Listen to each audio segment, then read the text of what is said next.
15 की दूसरी क्लास का एक महत्वपूर्ण टॉपिक है प्रकाश या लाइट।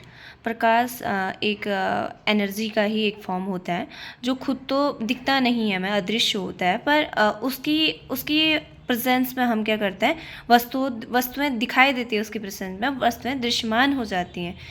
अब मैं बताती हूँ आगे। जब प्रकाश किसी वस्तु पर पड़ता है और उस वस्तु से टकराता है और फिर हमारी आंखों पर परावर्तित होकर जब पहुँचता है, तब हम वस्तु को देख पाते हैं। वरना हम जैसे हम कभी अंधेरे कमरे में कोई वस्तु को नहीं देख पाते हैं, तो वो रीज़न है कि वहाँ पे प्रकाश नहीं होता है। प्रकाश नहीं होता है तो प्रकाश टकरा कर हमारी आंखों तक नहीं पहुँच पाता है, जिससे हम किसी वस्तु को नहीं देख पाते हैं। तो इस तरीके से एक डायग्राम है। डायग्राम के थ्रू मैंने आपको समझाने की कोशिश की है कि किस तरीके से प्रकाश से हमें वस्तु दिखती है। ये सूर्य है हमारा, यहाँ से प्रकाश की किरणें आ रही हैं और प्रकाश की किरणें घास पे पड़ रही हैं और घास से प्रकाश की किरणें परावर्तित होकर हमारी आँख तक पहुँच रही है और आँख को हमें पता चल रहा है कि ये घास है।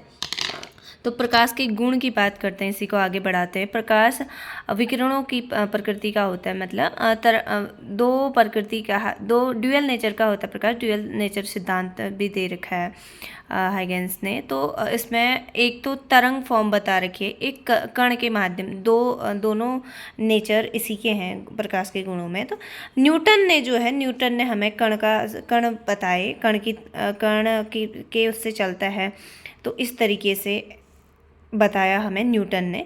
और दूसरा वेव, जो तरंग की प्रकृति बताई थी, वो हमें हाइगेंस ने बताई थी। नेक्स्ट आता है प्रकाश का तरंग सिद्धांत ही बता देती हूँ मैं, wave theory of light. Huygens ने प्रकाश का तरंग सिद्धांत दिया।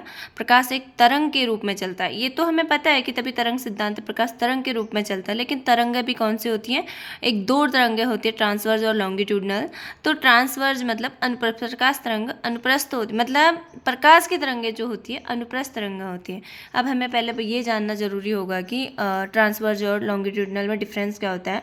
जब कोई भी मीडियम में जब भी तरंग हमारी चलती है तो माध्यम के कण क्या करते हैं, कंपन करने लगते हैं। कंपन करते हैं तो तरंगों के कंपन की जो दिशा होती है उसी के अकॉर्डिंग दो टाइप से हमने क्या कहते हैं, दो टाइप के हमने तरंग बता दी, अनुप्रस्थ तरंगें और अनुदैर्ध्य तरंगें, ट्रांसवर्ज वेव एंड लॉन्गिट्यूडनल वेव। अब ट्रांसवर्ज की बात बताऊं तो जब हमारा क्या होता है, कोई भी तरंग, जैसे कोई भी तरंग, प्रकाश तरंग आ रही है और वो तरंग डायरेक्शन के लंबवत पड़ती है, इस तरीके से जब लंबवत पड़ेगी तो उसे परपेंडिकुलर पड़ेगी, तब उसे हम क्या कहेंगे, अनुप्रस्थ तरंगें कहेंगे। और इसी का उल्टा ये होगा कि तरंग की डायरेक्शन में ही गति करेगी, लॉन्गिट्यूडनल वेव कहलाती है, अनुप्रस्थ तरंग। प्रकाश के लिए मीडियम जरूरी नहीं होता है। प्रकाश सीधी रेखा में चलता प्रतीत होता है, हमें दिखता है कि सीधी रेखा में चल रहा है, क्योंकि प्रकाश का जो वेव लेंथ है, तरंग दैर्ध्य बहुत छोटा होता है, तरंग दैर्ध्य छोटा होता है। अब इससे पहले मुझे तरंग दैर्ध्य समझाना जरूरी होगा। तो वेवलेंथ किसी तरंग का कण एक चक्कर पूरा करने में जितनी दूरी तय करता है उसका तरंग दैर्ध्य कहते हैं। अब इस चीज़ को मैंने समझाने के यहाँ पे छोटा सा डायग्राम दे रखा है। तो जब छोटा सा हमने डायग्राम दे रखा है तो जो इस तरीके से इसका जो ये यहाँ से जो ये गोल घूम के इसने एक बिंदु से दूसरे बिंदु, एक कण जो है दूसरी उससे कण तक पहुँचने का जो प्रोसेस है उसे वेवलेंथ कहते हैं।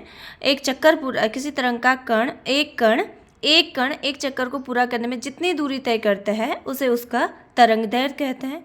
प्रकाश का वेग की बात करें तो वेग अधिकतम निर्वात में होता है। निर्वात कहेंगे जहाँ पे वायु की प्रेजेंस नहीं हो। वैक्यूम में सबसे ज़्यादा होता है, 3.8 × 10⁸ होता है। प्रकाश का तरंग उसकी तरंग दैर्ध्य पे निर्धारित करता है। तरंग दैर्ध्य निर्धारित करती है कि प्रकाश का कलर कैसा होगा। ये जब मैं प्रिज्म विबज्योर पढ़ाऊँगी तब उस समय मैं इसे दूंगी। नेक्स्ट आता है प्रकाश की चाल की बात करूँ तो प्रकाश की चाल किस पे डिपेंड करती है, अपवर्तनांक पे डिपेंड करती है। अब पहले अपवर्तनांक क्या होता है वो समझ जाएं।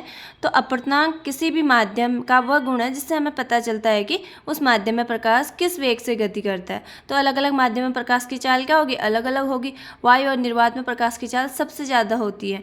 चाल माध्यम के अपवर्तनांक पर निर्भर करती है और अपवर्तनांक जितना अधिक होता है प्रकाश की चाल उतनी कम होती है, मतलब ये अपोजिट प्रोपोर्शनल अपोजिट होता है। निर्वात में प्रकाश की चाल 3 × 10⁸ मीटर पर सेकेंड होती है। पानी में 2.25 × 10⁸ मीटर पर सेकेंड। कांच में 2 × 10⁸ मीटर पर सेकेंड होते हैं। मतलब प्रकाश की चाल उसके अपर्तांक पर डिपेंड करती है। अपर्तांक जितना बढ़ेगा प्रकाश की चाल उतनी कम होगी।